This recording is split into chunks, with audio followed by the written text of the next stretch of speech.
pelajari yuk ilmunya. Nah, teman-teman, kita pelajari mulai dari darah. Nah, darah itu fungsinya untuk mengalirkan oksigen ke seluruh tubuh, kemudian mengangkut CO2 menuju paru-paru. Nah, teman-teman, darah itu ada dua macam, teman-teman. Ada plasma darah dan sel darah. Kalau dipersenkan ya teman-teman, plasma darah itu ada sekitar 55%.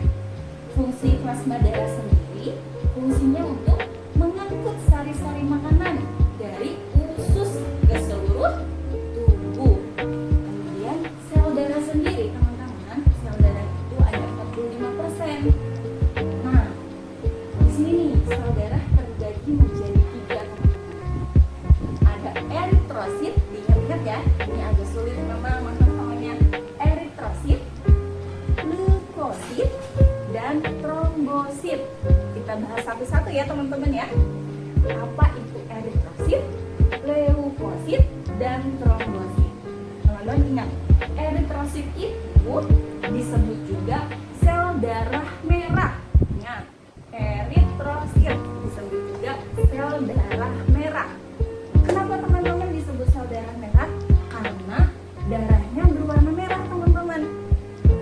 Kenapa dia bisa berwarna merah? Dia mengandung yang namanya Hb. Hb itu apa teman-teman? Hemoglobin.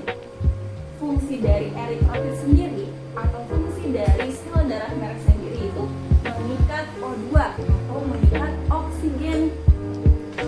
Nah, di sini nih jumlah eritrosit itu kurang lebih ada 5 juta milimeter kubik. Masya Allah teman-teman, di dalam tubuh kita ternyata sel darah merah kita ini kurang lebih ada 5 juta teman-teman. Paham kan ya tentang eritrosit? Semoga teman-teman. Selanjutnya leukosit. Nah, leukosit ini biasanya disebut sel darah putih. Dia fungsinya untuk pertahanan tubuh. Jadi teman-teman, kalau ada kuman yang masuk ke peredaran darah teman-teman, itu bisa dilindungi teman-teman sama leukosit. Keren banget ya, Masya Allah. Nah, selanjutnya leukosit ini jumlahnya kurang lebih ada 8.000 milimeter kubik. Nah, teman-teman, biasanya kalau lebih dari 8.000 jumlah leukosit yang ada di tubuh kita, itu biasanya orangnya mengalami sakit yang disebut leukemia, teman-teman, atau kelebihan sel darah putih. Selanjutnya kita bahas yang ketiga, yaitu trombosit. Yo, teman-teman pernah mendengar trombosit di mana? Biasanya kalau trombosit itu yang sakit DBD ya, kekurangan trombosit katanya. Nah, teman-teman, trombosit ini fungsinya untuk pembekuan darah. Nah, contohnya ketika teman-teman luka. Ketika teman-teman luka, nah yang mengeringkan luka di dalam tubuh teman-teman nih, si luka itu bisa kering karena si trombosit ini, teman-teman. Nah, trombosit ini apa tadi? Keping darah yang fungsinya untuk pembekuan darah. Jumlahnya dalam tubuh kita itu kurang lebih ada 250.000 sampai 400.000 milimeter kubik. Masya Allah. Nah, itu teman-teman tentang darah yang Bu Elis jelaskan. Semoga teman-teman paham tentang darah itu ternyata Masya Allah banyak sekali fungsinya. Itu teman-teman. Oke, teman-teman, kita lanjut ya mengenai organ peredaran darah. Nah, ada organ apa saja di dalam tubuh kita? Yang pertama ada jantung, kemudian ada pembuluh darah, dan yang terakhir ada paru-paru. Paru-parunya tidak boleh tulis ya teman-teman ya. Ada jantung, pembuluh darah, dan paru-paru. Ingat, itu organ yang ada dalam sistem peredaran darah kita, teman-teman. Yang pertama, jantung. Nah, teman-teman, jantung kita itu fungsinya untuk memompa darah. Dia itu, teman-teman, berdenyutnya dari 60 sampai 100 berdenyut per menit. Teman-teman, sekalinya berdenyut ketika per menitnya itu sekalinya 60 sampai 100, teman-teman. Masya Allah, kuasa Allah ya. Tidak ada yang menyuruh, tapi dia berdenyut sendiri. Itu kuasa Allah, teman-teman.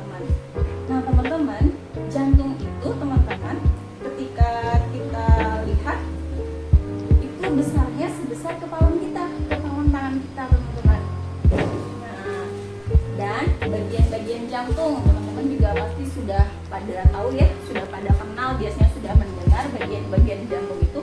Ini teman-teman, ini diibaratkan jantung kita. Nah, jantung kita ini ada 4 bagian teman-teman. Ada yang atas ini namanya serambi, ada serambi kanan dan serambi kiri. Nah, yang di bawah itu namanya bilik, ada bilik kanan dan ada bilik kiri. Nah teman-teman, serambi ini fungsinya untuk menerima darah dari paru-paru atau dari seluruh tubuh. Sedangkan bilik kanan dan bilik kiri, bilik ini fungsinya untuk memompa teman-teman, untuk memompa darah dari paru-paru atau dari seluruh tubuh. Itu fungsi dari bagian-bagian jantungnya ya teman-teman ya. Sudah paham? Semoga teman-teman paham. Selanjutnya, organ peredaran darah lainnya selain jantung ada yang namanya pembuluh darah. Nah teman-teman, pembuluh darah ini ada 2 macamnya. Ada pembuluh nadi atau arteri disebutnya. Ada juga pembuluh balik atau vena namanya teman-teman. Kita jelaskan satu-satu, teman-teman simak ya. Pembuluh nadi ini fungsinya itu mengeluarkan darah. Nah teman-teman, kita cek di sini nih, pembuluh nadi itu mengeluarkan darah, berarti dia keluar teman-teman, keluar dari darah menuju seluruh tubuh. Nah kalau dalam sistem peredaran darah sendiri ada namanya aorta atau pembuluh besar, arteri besar.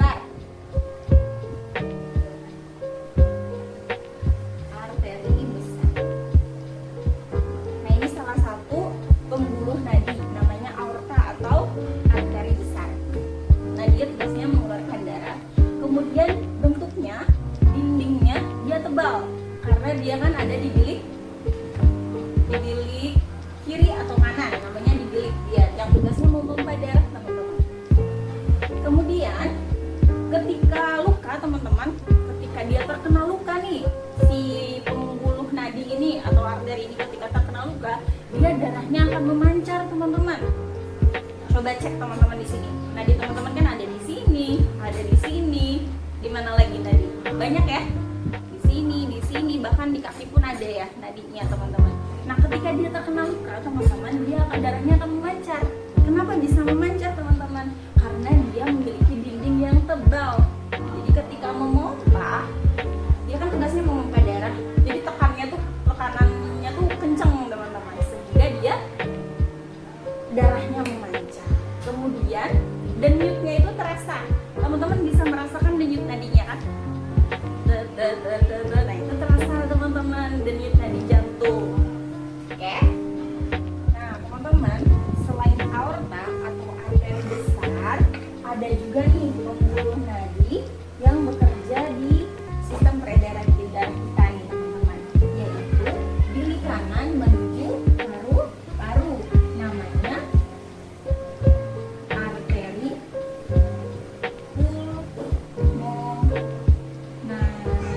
Teman-teman ingat, tugas dari pembuluh nadi itu mengeluarkan darah. Jadi tugasnya pasti di sini nih, dia keluar menuju seluruh tubuh, kemudian dia keluar lagi menuju paru-paru. Nah teman-teman, di seluruh tubuh dan di paru-paru ini terjadi pertukaran, yaitu antara CO2 menjadi O2. Ingat, jadi di sini ada namanya pertukaran dari dari karbon dioksida menjadi oksigen teman-teman. Di sini nih, di seluruh tubuh sama di paru-paru. Semoga teman-teman paham ya tentang pembuluh nadi atau arteri teman-teman. Nah selanjutnya kita belajar tentang pembuluh balik atau vena teman-teman. Nah pembuluh balik atau vena ini dia tugasnya menuju jantung. Ketika yang tadi mengeluarkan darah, ini kebalikannya teman-teman, menuju jantung. Berarti dari sini teman-teman, dari paru-paru dia ke serambi kiri ya. Nah ini biasanya dinamakan vena pulmonalis teman-teman. Pulmonalis. Selanjutnya ada lagi nih pembuluh nadi yang bekerja di sini, yaitu mana yang belum keluar. Nah, berarti dia dari serambi kanan ke seluruh tubuh.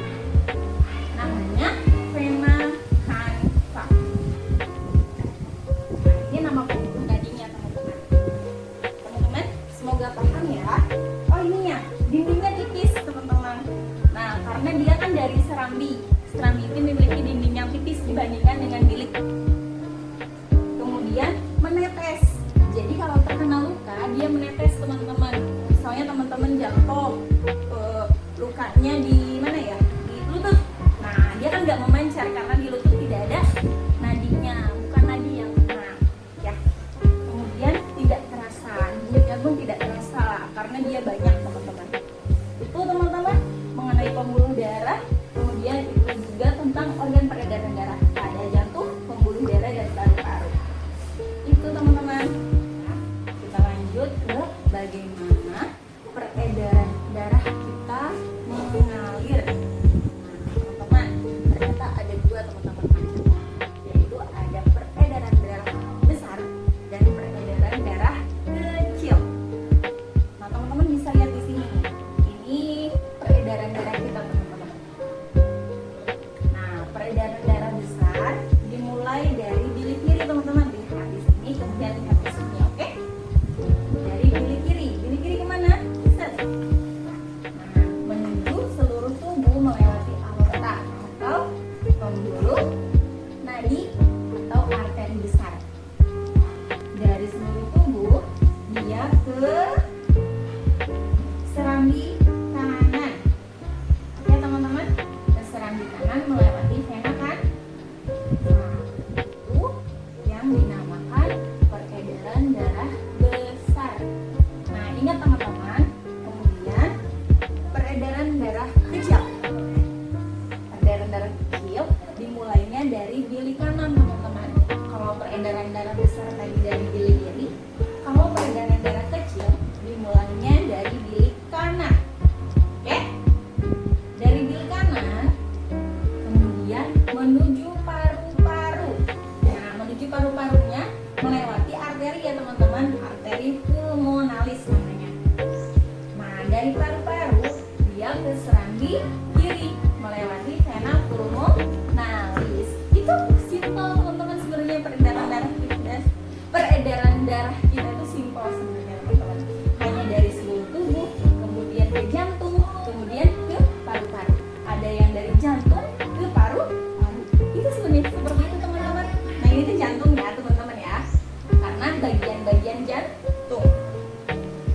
Nah teman-teman, harus ingat juga di paru-paru dan di seluruh tubuh itu terjadi pertukaran. Pertukaran apa tadi? O2 menjadi CO2 atau oksigen menjadi karbon dioksida. Itu teman-teman cara kerja peredaran darah. Semoga teman-teman paham. Oke? Itu aja teman-teman yang bisa Bu Eli sampaikan. Dari mulai kita belajar sel darah, kemudian belajar organ-organ peredaran darah, sampai bagaimana peredaran darah kita bekerja. Semoga teman-teman bisa paham, teman-teman bisa mengerti, kemudian teman-teman lebih bersyukur lagi apa yang Allah ciptakan ke dalam tubuh kita. Itu aja teman-teman, semoga ilmunya bermanfaat. Wassalamualaikum warahmatullahi wabarakatuh.